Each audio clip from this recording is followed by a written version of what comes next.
We're live. Bar two. I'm Scott. I'm Bart. Wait, that's not right. Hey, it's the Scotch Test Dummies. I'm Scott. I'm Bart. We got to get in the groove. We got Ooh. it's a big baby. Who's your baby? Who's your baby? It's Balcones Big Baby. Ooh, look at that big old baby there. What are we going to do? We're going to test it. Thought you had something else you were going to say, but I was off. Tequila Big old crying baby style. Woo, with a tequila cast, baby. Woohoo.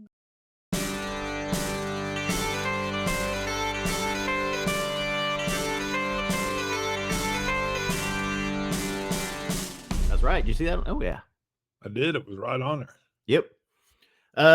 Balcones, we've had baby blue, little baby. Baby blue. And then there's the other one? True blue, I think. Cask strength, baby blue. And then I was in Gaspar's liquor shop here in Tampa, and they had Big Baby. And I said, Big Baby? We haven't had the Big Baby. Oh, speaking of liquor stores, I got to hang out with Dustin when I was talking to Jason with Single Cast Nation. Nice. He was there. Dustin from R&J. Mm-hmm. Balcones Big Baby. This is bottled in bond, straight corn whiskey, matured in tequila casks, as Bart saw there. Of course, bottled in bond would necessitate 50% ABV. Yep. Minimum 2 years maturation. Yeah. And certified Texas whiskey. We can say that. Nice. You can say it.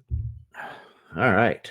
There was a guy named Scott that was also at this tasting, and he is the Scott that was at the Whiskey Club tasting where I got us all in trouble. Yeah. That was the falling down story. It got a little ruckus. There was a lot of laughter. They had young kids trying to sleep. Yep, 2-year-old. It was mostly late. Right. We were in the basement, but we were disrupting the children. He reminded me. I said, man, he goes, do you remember me? I said, yeah, I got you in trouble. He's like, my kids were only 2. I said, I get it. I get people in trouble a lot. I get in trouble a lot. Look at this. Hello. All right. What do you got on the nose? I'm distracted by the tequila on the label. I'm looking for tequila on the nose. Don't know that I see any. Don't know that I see any. Don't know that I smell any. Sure. It tastes like smells like teen spirit. Like a bourbon or a corn whiskey. I mean, there's like vanillas and caramel. It could be my mind playing tricks, but I feel like I've got a little bit of a twinge of that agave. Just a blink of the agave in there.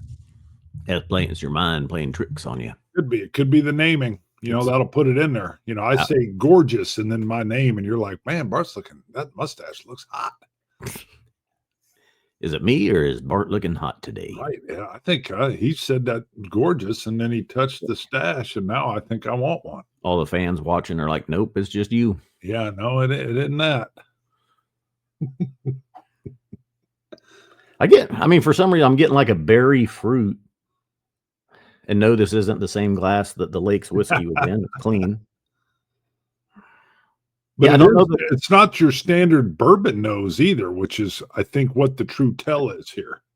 Well, that's what I say. It's almost. It's a corn whiskey, but it's still more bourbon-esque. It's just vanillas and caramels. See, for me though, it's a little bit. I can tell it's nuanced with something else. You're right, though. It's not like I'm screaming tequila. If you were to hand this to me, I wouldn't have said tequila. It's almost a sweetness, like a grape sweetness, almost like a cognac finish, or maybe even a rum finish. Almost a little bit more sweeter and kind of way in the back end. Don't you get a little bit of that tang of that agave, though? I'm not, and I'm looking for it. I can't say that I am. See, I think I'm getting it way in the back. I actually nosed one a little bit much there. Because you're right, the caramels are there. Huh. But yeah, I feel like I'm getting it there, but it could be a mind trick. Ooh, he's tasting. He's chewing. I'm going to go in right now.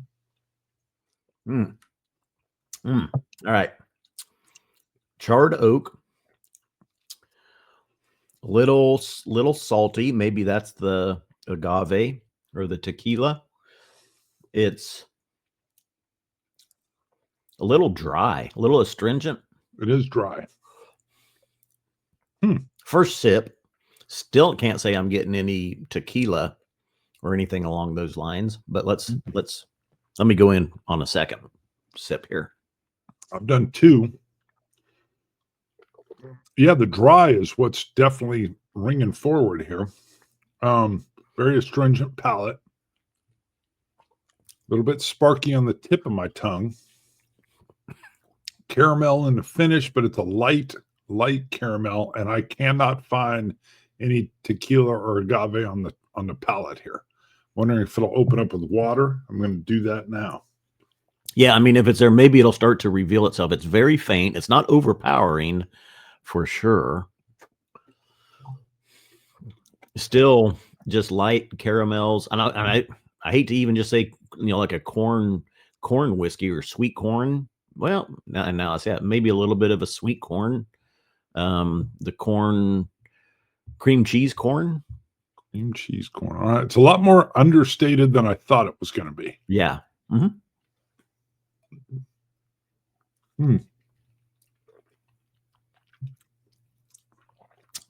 It's sippable. It's very nice. Very good. 50% ABV. With the water added, I get a little bit more of a creamy note, which is nice for the palate. It's not necessarily that it sweetened it up, but it's just like a creamier, it's more like a creamier palate. Because I'm still getting touches of caramel, but no flavor explosions here or anything. Nothing that's just driving forward. Right. Yeah. And just looking for more information here. And I know Balcones was bought by, was it Diageo? Diageo by Balcones several years ago? Which actually they wanted, or they love Balcones single malts whiskeys and really wanted them to kind of focus on those. So, I think the Baby Blue was one of those original Balcones releases, straight corn whiskey that they've kind of stuck with still. And I think they have made more of a move to some of their single malts. Yeah, those were good.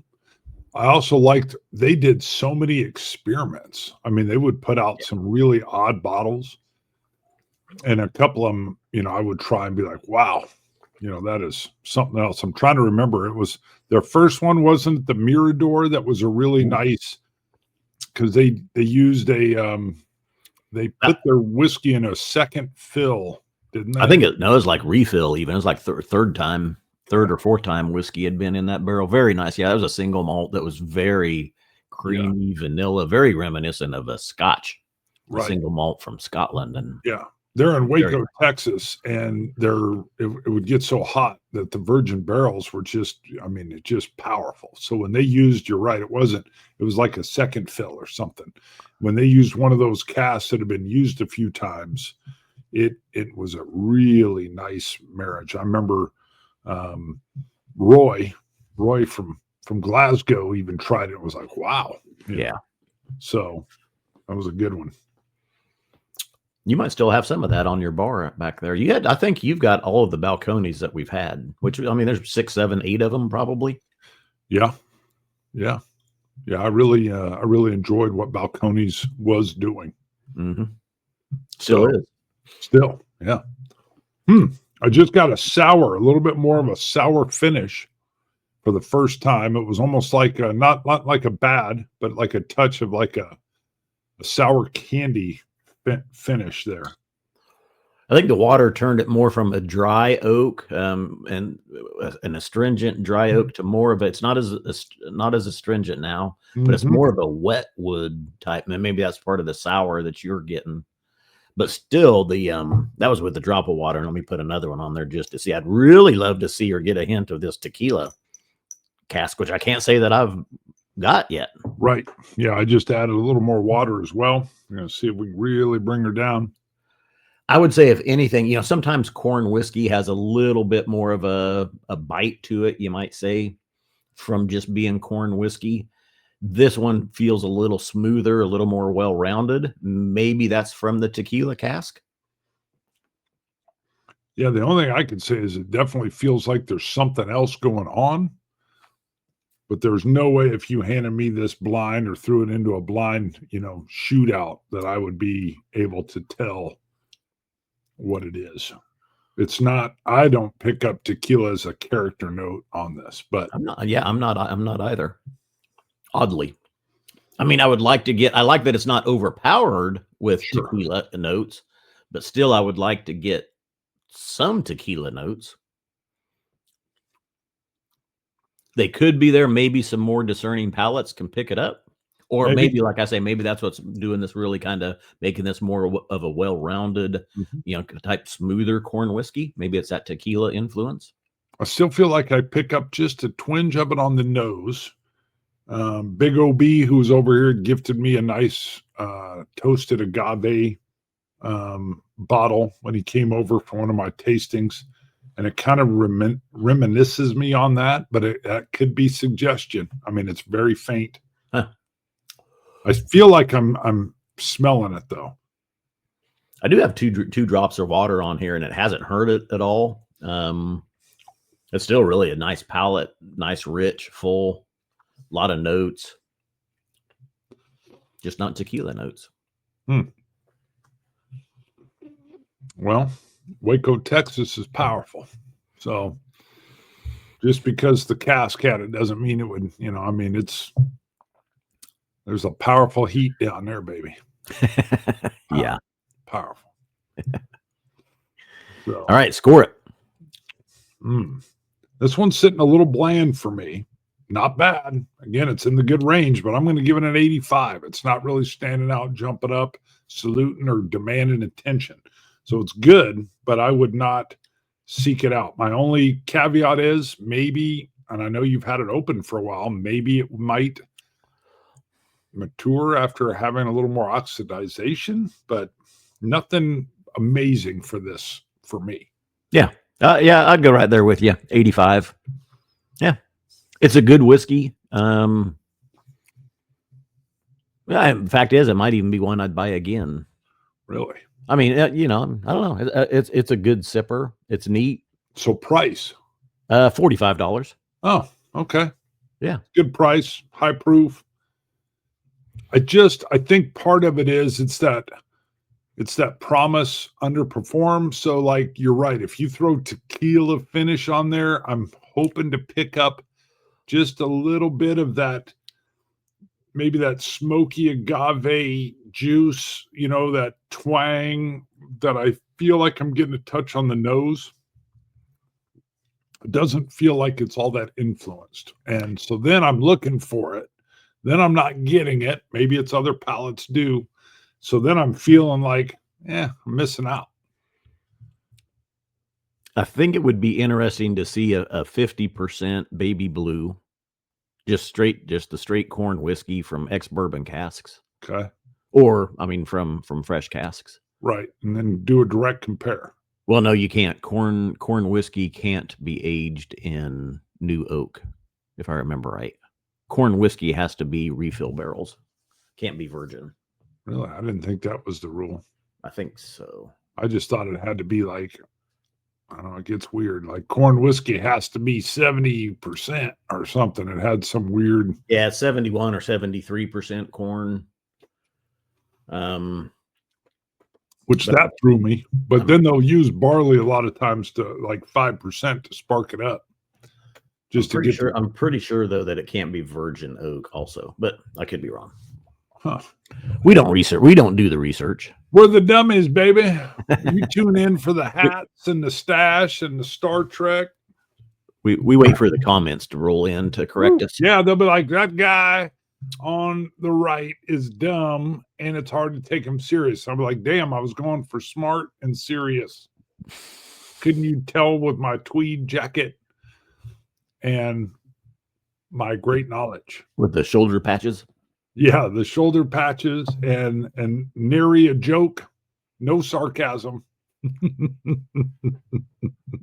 That's enough of that. So, all right. Scotch it. You Scotch gods. So, dummies. Woohoo.